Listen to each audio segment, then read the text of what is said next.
Entramos ya en materia informativa. El Comité de Derechos Humanos de la ONU abrió un caso contra la administración de Nicolás Maduro para investigar las denuncias de fraude electoral en los comicios presidenciales del pasado 28 de julio. Además, se le exigió al Consejo Nacional Electoral conservar las actas electorales. Uno de los abogados denunciantes, Paulo Abrao, exsecretario ejecutivo de la Comisión Interamericana de Derechos Humanos, confirmó que el comité les notificó este martes que ha abierto su caso y ha dictado varias medidas provisionales urgentes mientras lo investiga, principalmente conservar los materiales electorales clave, como son las actas de escrutinio. La notificación del Comité de la ONU indica que ellos han solicitado al Estado que se abstenga de destruir el material electoral de las elecciones presidenciales, incluyendo las actas de escrutinio y otros documentos necesarios para elaborar el acta de totalización, adjudicación y, por supuesto, proclamación. Todo esto mientras se investiga. Por cierto que Venezuela reactivó la oficina del Alto Comisionado de Naciones Unidas para los Derechos Humanos en Caracas tras la advertencia que hizo el fiscal de la Corte Penal Internacional, Karim Khan. Veamos. En este sentido, Venezuela considera preocupante que el fiscal no haya sido puesto al tanto de estos avances y el punto exacto en el que se encuentran los asuntos abordados en sus desacertadas declaraciones, incluyendo la reactivación de la presencia de la Oficina del Alto Comisionado de Naciones Unidas para los Derechos Humanos en territorio venezolano, concretado en el mes de noviembre del corriente año. Lamentamos que el fiscal se deje llevar por informaciones de campañas públicas en redes sociales impulsadas por la extrema derecha, el sionismo y potencias occidentales que pretenden aplicar un agotado colonialismo jurídico contra Venezuela, a pesar de contar con canales de comunicación directa. Mi gobierno extiende una nueva invitación al fiscal de la Corte Penal para visitar el país y seguir abordando de manera directa y constructiva los compromisos mutuamente adquiridos en el ámbito de la complementariedad positiva. Durante su intervención, el representante permanente de Venezuela ante la CPI, Héctor Constant, también aseguró que informó de manera oportuna y exhaustiva a la Fiscalía de la CPI sobre todas las medidas internas adoptadas para cumplir con los compromisos asumidos con el Estatuto de Roma, así como los alcanzados en los 2 memorandos de entendimiento suscritos con la Fiscalía. El fiscal de la Corte Penal Internacional, Karim Khan, quien instó el lunes a Caracas a permitir que los representantes expulsados regresen al país suramericano y urgió a Maduro a cooperar de manera más tangible con la CPI. En febrero de este año, Maduro decidió suspender las actividades de la Oficina Técnica del Alto Comisionado de Naciones Unidas para los Derechos Humanos, establecida desde 2019. La suspensión se justificó alegando que la oficina había instrumentalizado su trabajo en contra del Ejecutivo. Entre tanto, Argentina, Panamá y Uruguay se pronunciaron en contra de las vulneraciones de los derechos humanos en Venezuela en la Asamblea de Estados, parte del Estatuto de Roma de la Corte Penal Internacional. Escuchemos cuáles fueron sus argumentos. El gobierno de Javier Milei denunció el asedio y las amenazas que sufren los asilados en la residencia del embajador de la Argentina en Caracas, custodiada por Brasil, y pidió que actúe con determinación.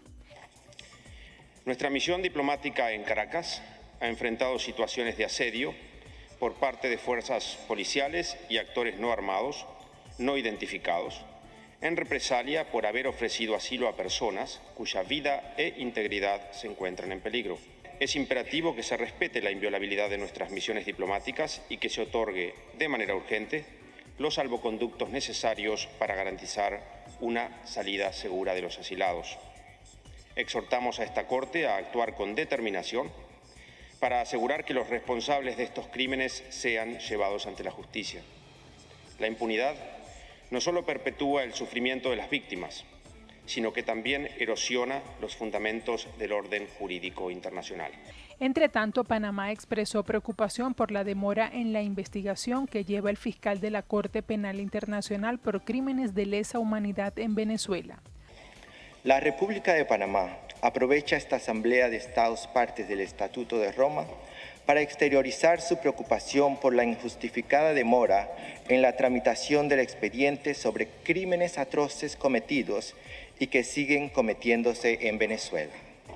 Expresamos nuestro profundo desacuerdo por la lentitud de la investigación por el fiscal de la Corte, a pesar de las evidentes vulneraciones a los derechos humanos en Venezuela, especialmente a partir de la viciada elección presidencial del 28 de julio de 2024. Habiendo escuchado la intervención del fiscal en esta sala, le instamos a retomar el expediente y tramitarlo con la misma celeridad con que ha atendido otras situaciones.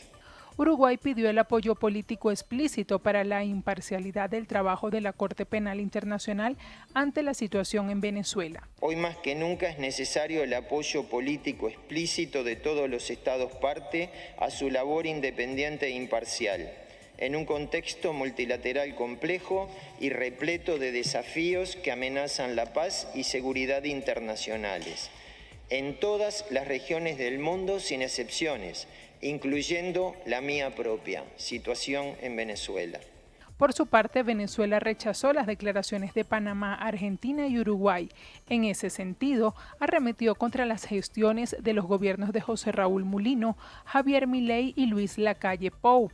Con relación a Argentina, lamentamos que los discursos de los representantes del gobierno de Javier Milei insistan en esconder sus debilidades y sus crisis internas en ataques sin fundamento. Señora Presidenta, sobre Panamá, Venezuela lamenta que este país utilice esta tribuna para ser vocero de su amo del norte. Y esto lo decimos con fundamento. Panamá ha impuesto al menos 70 medidas coercitivas unilaterales contra Venezuela de forma írrita e ilegal. Asimismo, recordamos que el presidente panameño, José Raúl Mulino, convocó en agosto pasado, luego de una visita de la jefa militar estadounidense Laura Richardson, una fracasada cumbre regional con el interés de intervenir en los asuntos internos de Venezuela. En el caso de Uruguay tomamos nota y deploramos la intervención del gobierno saliente de ese país, al que invitamos a concentrarse en la transición intergubernamental que debe abrir espacios para evitar que Uruguay siga alineado con políticas intervencionistas y pueda concentrarse en garantizar las ingentes demandas sociales de su país. Entre tanto, Colombia ratificó su compromiso con la Corte Penal Internacional y el Estatuto de Roma, destacando la importancia de la justicia internacional para que no haya impunidad. En esta oportunidad he querido hacer esta declaración personalmente ante esta honorable asamblea como una forma de dejar manifiesto el compromiso absoluto de Colombia con los valores y objetivos del Estatuto de Roma, así como su pleno respaldo a la independencia de la Corte Penal Internacional. La labor de la Corte es fundamental para prevenir la impunidad de los delitos más graves, que son de trascendencia para la comunidad internacional, y no en pocas ocasiones es la única esperanza de las víctimas para acceder a un sistema de justicia imparcial que pueda materializar sus legítimas aspiraciones en este sentido. Avanzamos con más de las 7 de las 7. El ministro español de Exteriores, José Manuel Álvarez, aseguró este martes que la sustitución del actual embajador de España en Venezuela por el jefe del gabinete del ministro de Cultura, Álvaro Albacete, diplomático de carrera, por cierto, es un cambio que se produce con toda normalidad. Les presentamos los detalles. Bueno, es un cambio por toda normalidad. El actual embajador, el embajador que ha estado hasta estos momentos, estaba prácticamente cercano a los 70 años, que es la edad de jubilación de los diplomáticos, le quedaban unos cuantos meses y por lo tanto había que hacerlo. El embajador que hemos nombrado hoy es un embajador de enorme experiencia en muy distintos escenarios, en lo multilateral y en lo bilateral, tanto en el exterior como también con altos cargos en España, y que nos ofrecía todas las garantías para que los intereses de España, que es lo importante, estén perfectamente protegidos en Caracas. Albacete sustituirá a Ramón Santos, embajador en el país latinoamericano desde diciembre de 2022, quien está próximo a jubilarse. El nombramiento de Albacete se dio bajo las tensiones de la administración de Nicolás Maduro con el gobierno español, que recibió en condición de asilado a Edmundo González Urrutia. No obstante, tampoco ha reconocido a Nicolás Maduro como presidente electo de los comicios electorales del 28 de julio. El anuncio de relevo en la delegación diplomática de Caracas se produjo a casi un mes para la investidura de un nuevo presidente en la nación suramericana el próximo 10 de enero.